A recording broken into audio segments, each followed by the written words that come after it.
People think he just comes, makes a 1 minute video, thrashes the brand and goes away. Brands know that kids are insecure about their height. They market height. Why is no one talking about it? Indians, we are educated, but we are not health literate. We need to learn health in schools.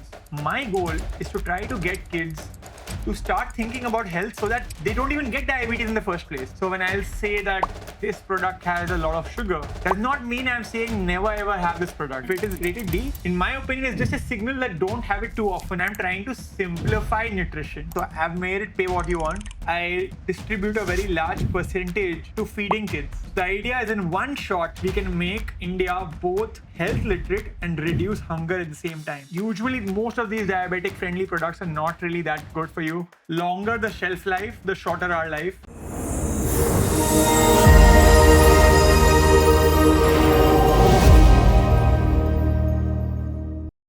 Hello and welcome to BergCast, the podcast where we have meaningful conversations around food and nutrition. Today we have with us someone very, very special. He is popularly known as the food farmer and also the food crusader of India.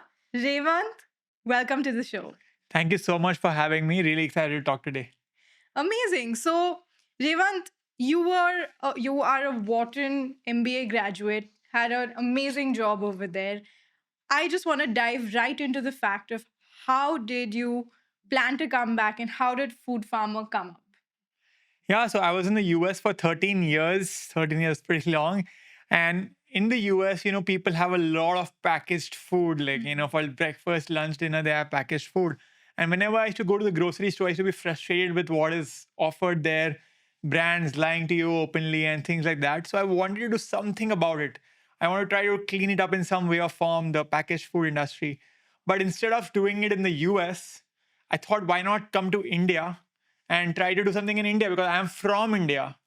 So that was I took a very, very major risk. 13 years I was in the US and I left that. I left my visa and like a lot of other like family in the US and things like that. Came to India just with the key. If you're trying to solve something, why not solve it where you're from?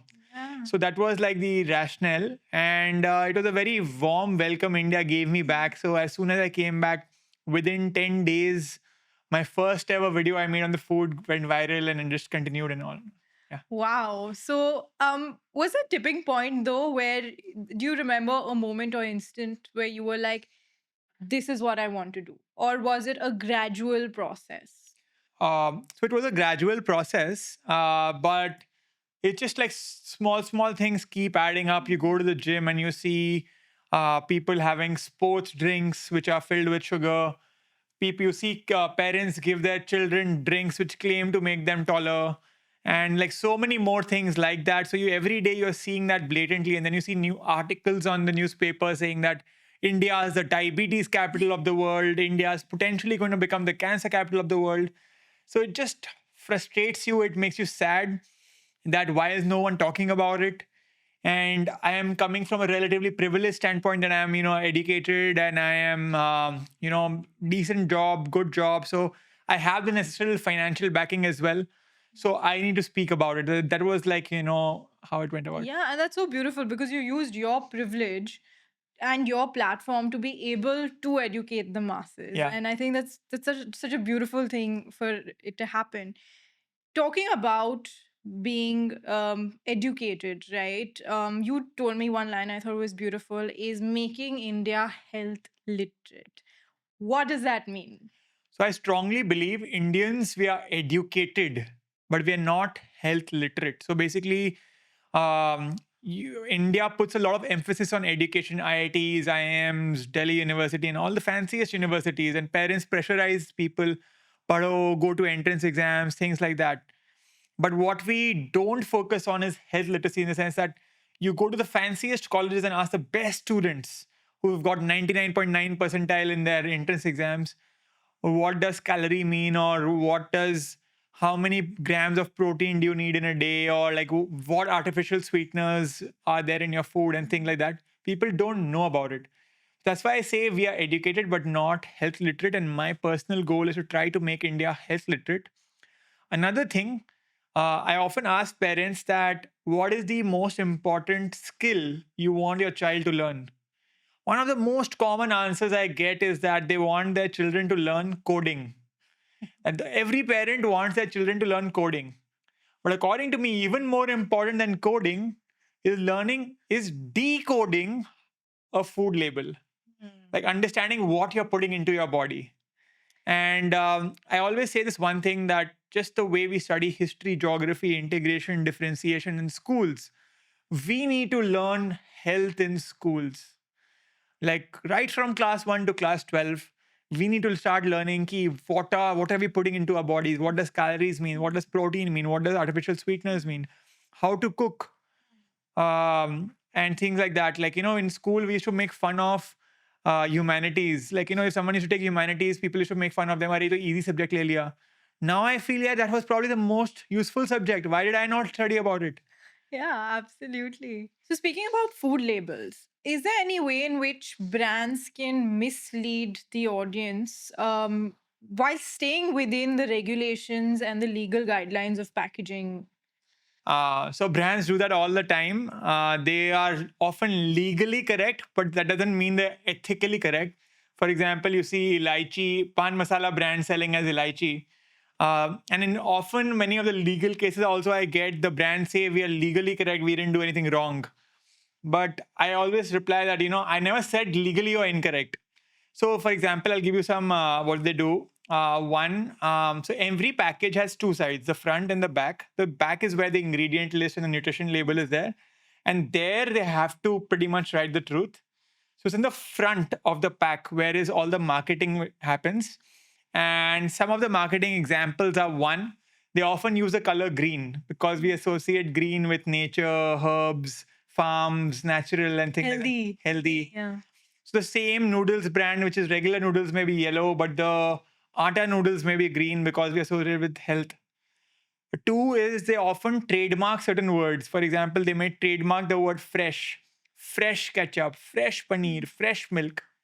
It doesn't mean it's fresh. They've trademarked the word fresh. And you turn around the pack, it will say this is only a brand name or trademark. Another is brown bread. You turn around, you'll see it's white bread with brown color. Another one, which is very, very common, is that they often associate their products with milk or with roti.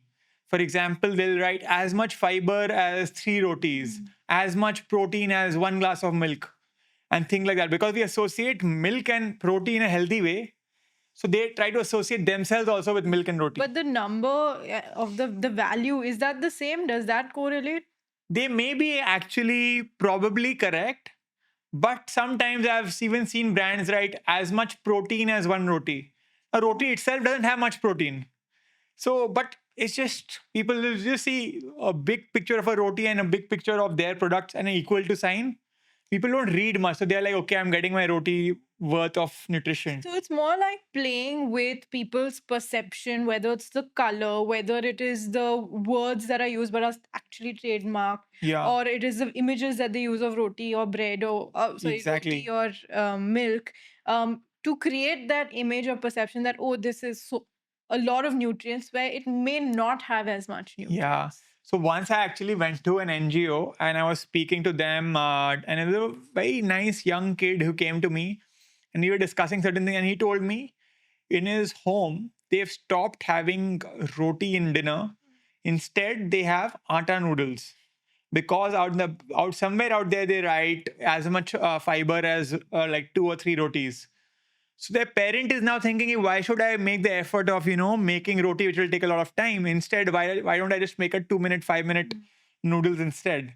So that is a level of brainwash that happens. And these are just some of the examples. There are so many more things which brands are doing. For example, another one is source of protein.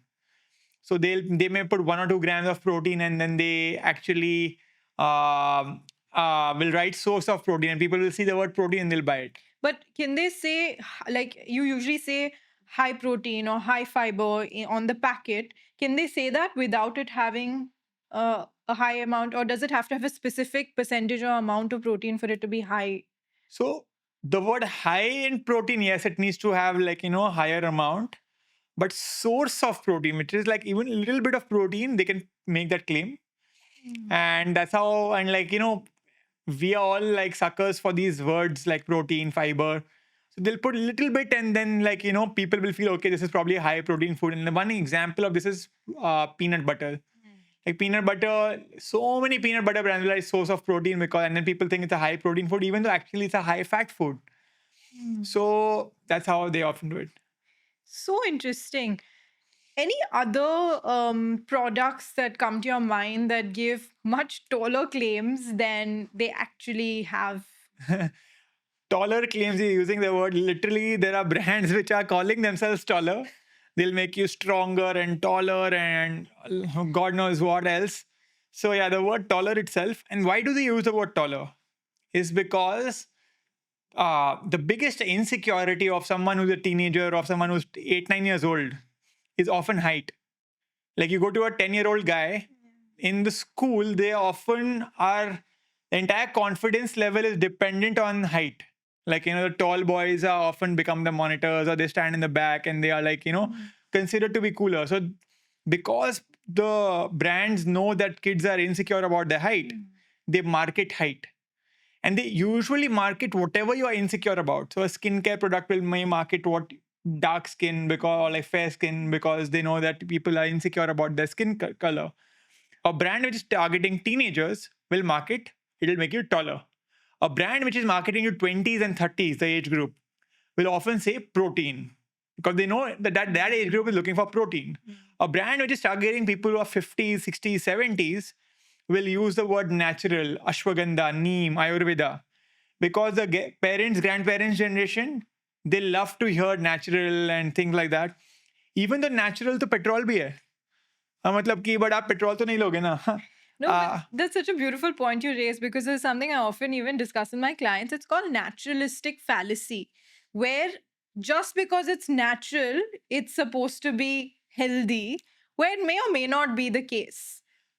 Yeah, I mean, there is this thing that if it's coming from nature, it's most likely good for you. That's like what we believe. And we often forget that even rainwater is technically natural, but we don't usually drink it. We try to filter it and things like that. So we have that bias that, that if it's been happening for thousands of years, then it's probably good for us, which is not necessarily the case. Absolutely. Times change, people's change. We're living in a very different environment as our grandparents lived in as well, right? So I guess nutrition recommendations will also change accordingly. Yeah. Specifically, I'm very curious to also know. I've done my master's in public health nutrition. Oh, nice. So I know for a fact that public health nutrition is very tough. Yeah. While you are there as the nutrition crusader, right, or food crusader, is it always so, dhamakedar and sensational the way that, your videos show? Or can it also be really hard, because the end product of, say, public health nutrition is policy change? It is changing the eventually going down to the product and getting those manufacturers to change the composition of the product. So what is the flip side of public health nutrition that we don't see on Instagram? So I've already spoken a lot about the legal aspect of it, that I, often get legal cases from some of these companies where I speak against. Outside of that, there is like a lot of emails, and like I have a lot of responsibility, I'll say. And like within 1 month of me coming to India, I used to, like, a lot of my food videos were going viral. So as a result, I unofficially became like the face of food safety in India. And as a result, every day during lunchtime and during dinner time, I get 10-20 emails about मेरे खाना में insect है, मेरे खाने में worm है, मेरे खाने में हेयर आ गया, मेरा खाना आधा घंटा लेट आ गया, मेरा खाना ठंडा है. And they'll write an angry email to the food delivery company, and they'll CC me. And because they feel कि if they CC me, the brand will actually listen to them, and they may get a refund, or they may get some sort of a redressal. So I feel there's a lot of responsibility on my shoulders in that sense. Similarly, with the insect and worm aspect, full day my during especially lunch and dinners when people are eating. So I don't check my phone when I'm having lunch and dinner, because I know if I check my phone, I'll see a picture, dirty, disgusting picture of a worm or insect. So yeah, I mean, there's a lot of all of that. So yeah, that is one sort of responsibility. Sometimes people even share very, very personal things of their parents or grandparents having cancer or diabetes and how they felt cheated by certain brands, Yeah. and they want me to take action. So there's a lot of behind the scenes stress in that sense, that because you're people are opening up to you and they're sharing things with they don't share normally with the outside world.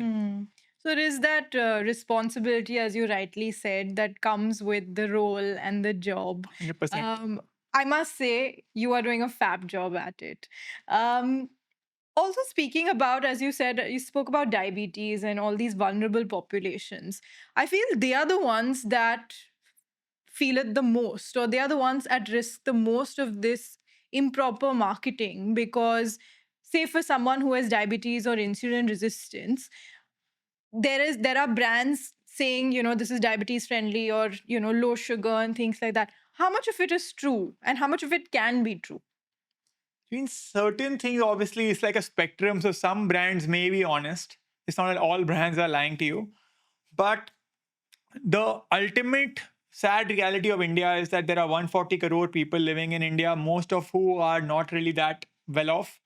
As a result, the products that you are getting also are have a very low cost price. So they use the cheapest ingredients. Economically, also they cannot afford to use premium ingredients. And the same packaged food industry is very, very interesting in the sense that the same product which is sold in a village is also being had by some high net worth individual in like a Bombay or in Delhi or place like that. So usually with other things, sorry, I'm digressing a bit. Like when you are traveling in a car, the car which a rich person uses is very different from the vehicle which a not so well off person will use. But when it comes to packaged food, the super rich person and the not so rich person are using the same biscuit. So it's very, very interesting. So it's like the entire country, whether or not you can, even if you can afford the premium food, you're still having the same biscuit, the same chocolate, the same soft drink. The same 10 rupee drink is had the entire 140 crore Indians. So as a result, they are using very cheap ingredients, which are not usually good for you. And specifically now answering your question around diabetes and things like that, because these products are for everyone, usually most of these diabetic friendly products are not really that good for you. And they understand that people are not really that aware. So since you're not aware, why not? Why would you even use premium ingredients? Because even if you use premium ingredients, people won't even find out. But take, for example, a perceived fruit juice. Yeah. Packaged. Yeah. Right? Um, is it all natural? Is it? I mean, I don't even think it can. Shelf life is that long if it's natural. So I have a funny sort of a line with you mentioned shelf life is the longer the shelf life, the shorter our life, or the longer the expiry date, the sooner our expiry date. Yeah. And people usually get really happy seeing a long expiry date, but actually it's usually it's filled with preservatives. That's why it's like has a very long expiry date. And you make that same juice at home, it'll go bad in 3-4 days. But if you have it in that packaged form, it'll last for a year because of all the preservatives they're adding. And I've seen so many companies, they'll have 100% juice and 100% coconut water and things like that. But it's mostly just concentrate. They'll use all of these juices will use these concentrates. And often they'll have a lot of added sugar. For example, there is natural sugar, which is the sugar which is coming from the fruit itself, like the sugar which is from the orange itself. And then there is added sugar, which is the white sugar. When you're making orange juice at home, you're mostly having this natural sugar. But when you're having packaged orange juice, you're having natural sugar plus added sugar, which is why I don't recommend packaged juices. Okay. Interesting. Very interesting. I'm also curious to know about, again, going back to amazing page of your Instagram page. Um, very often the impression of short format media is that you just have to give one message and you have to give it very quickly and it has to be impactful. And when it comes to nutrition, and that's what we learn in nutrition school also, the nutrition is very nuanced, Yeah. right? It's very context dependent. Something that may not work for someone may be absolutely brilliant for someone else. Yeah. Have you faced that in your messaging of nutrition as well? Yeah, it's very, very tricky. First of all, like you said, nutrition is very nuanced. And there are no two people I've ever met who agree on nutrition. You get the two best doctors, the two most qualified nutritionists. They'll disagree on the most basic things. For example, I was just having this glass of water. Someone will say you should drink 8 glasses of water a day. Someone will say you should have 3 liters of water a day. Someone will say you should have water only when you're thirsty. You should have more water in summer, less in winter. Water in itself, people will not agree with, people will have different claims. Someone says, ki, don't drink water before lunch, after lunch, don't have water when you're standing. The point is, people, first of all, don't agree with each other. Second is that I personally am making mostly short form content, like 1 minute videos, and I'm trying to simplify nutrition such that even a kid who hates watching videos, who hates watching health related videos, will want to watch it. So when you simplify anything, of course, things will be taken out of context. So when I'll say that this product has a lot of sugar, does not mean I'm saying never ever have this product. But some people in the comment section will write, ban this product or don't ever give this product to your kid. I've never said that. It just creates a very, sometimes people perceive it as a very polarizing thing. Yeah, so that is a challenge. I myself have junk food. I myself also have packaged food sometimes. So it's just that sometimes all of that is lost in the context of a 1 minute video. And my only main goal is, usually, you mentioned diabetes, people get diabetes at the age of 40s, 50s, 60s. And once they get diabetes, then they start thinking about health. My goal is to try to get kids to start thinking about health so that they don't even get diabetes in the first place. If they start thinking about health from, when the age of 8, 9, 10, they may not even be in that scenario where they get. So because I'm catering to a kid, and if a kid is scrolling on YouTube, they will most likely stop at a video which has humor. So they'll stop at, videos of the comedy influencers and all of those people. They will not stop at a video of a doctor who's giving them gyan. Yeah. So how do I now get that 8-year-old kid to stop at my video and make sure he watches my entire video and still get something useful?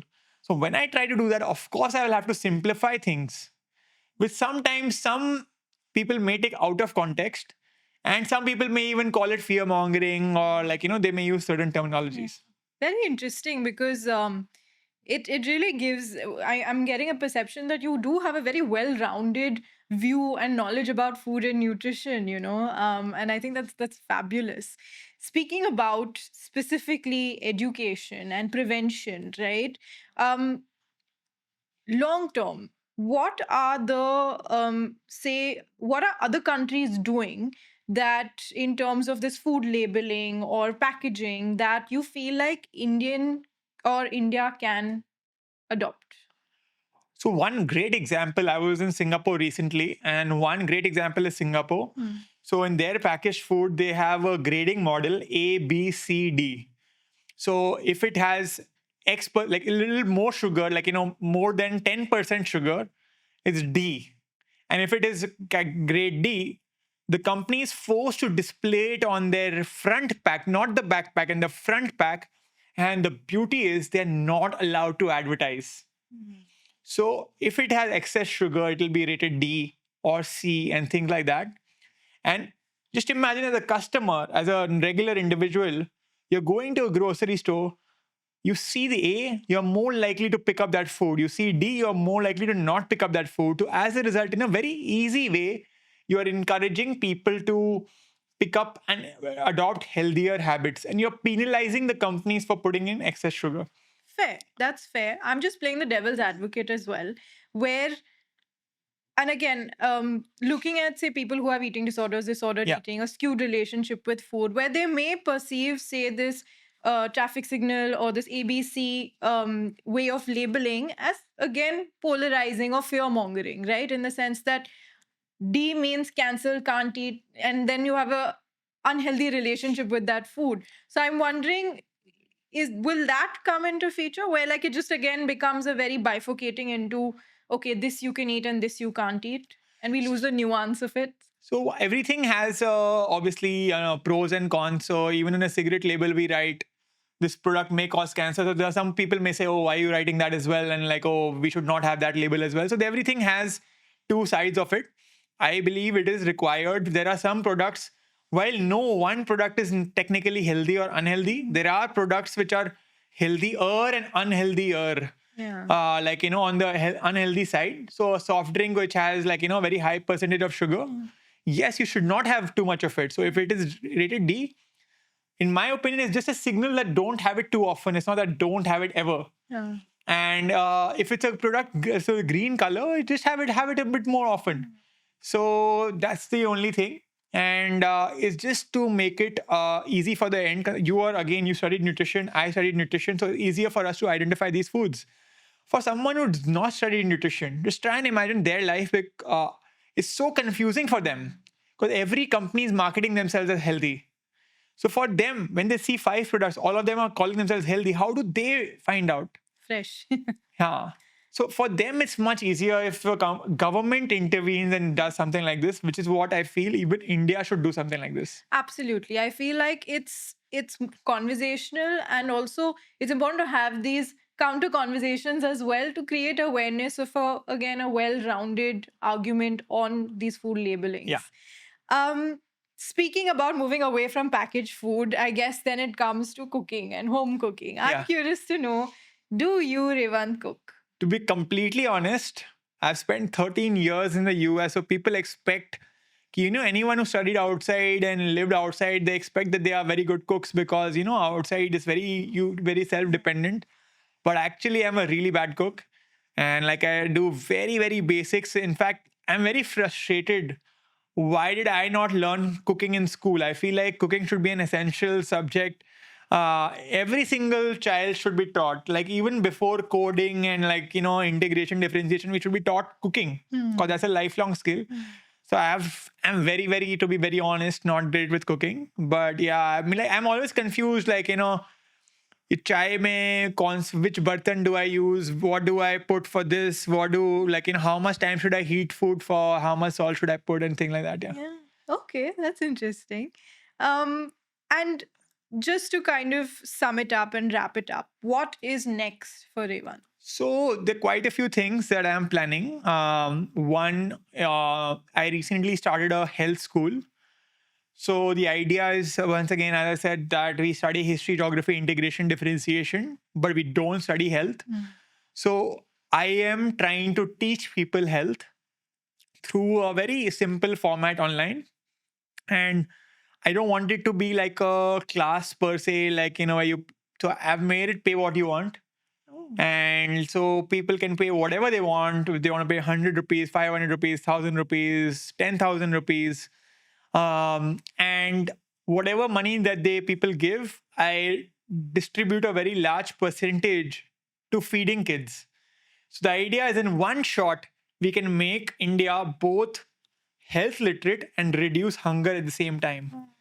Oh, wow. So this is like one initiative called Health School. There are a few more other initiatives that I have, like, I'm trying to work with a particular company called, like, it's an app called Truthin, where it's similar to the Singapore model, where you can just pick up a food product and you can scan it and it'll give you a health rating. Like you pick up the barcode, you scan the barcode and it'll give you A, B, C, D health rating. Because the government will probably take too long to do it, so we just thought we'll do it ourselves. So there are these kind of few things which I'm doing. A lot of people don't know in the public policy side also, I'm trying to work a lot. I spoke to like the head of ICSC, CBSC, and I'm trying to get health in the school curriculum as well. So there are a lot of activity which is happening behind the scenes, which people think he just comes, makes a 1-minute video, thrashes the brand and goes away. But there's a lot of behind the scenes which also goes. And this is so interesting to know, Revant. I feel like we don't get to see the full picture on Instagram. And Thank you for being so passionate and bringing that magnifying glass and showing us all actually what's happening in the food industry. So, Revant, is there one last thing you would like to tell our broadcast listeners?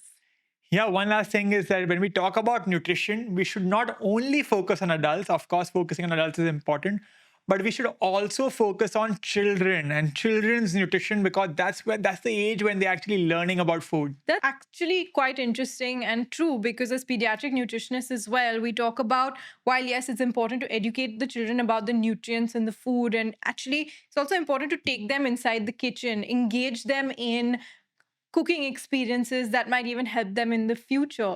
It's not just the nutrients that go in the food, but also useful to understand, whether the cooking or cookware material is beneficial for them or no. For example, there are certain materials such as cast iron or triply stainless steel, which may actually be beneficial as compared to, say, an uncoated aluminium vessel. So, makes absolute sense. Wow. Wow. So we've spoken so much, right from your journey, from how it started to where we are, to your role as this nutrition defendant and crusader.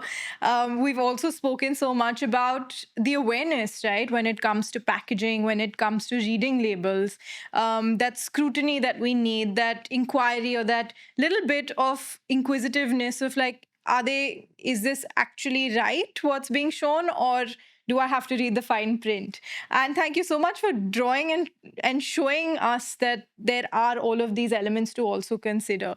Also, we spoke about your future plans. I think they're absolutely commendable. It's not easy practicing public health nutrition. It comes with its own set of obstacles, but I think you're doing such a fab job, Revan. Thank you so much for being India's savior more than anything else. Oh, thank you so much for having me. It was lovely talking to you and answering all your questions. Thank you so much. Thank you.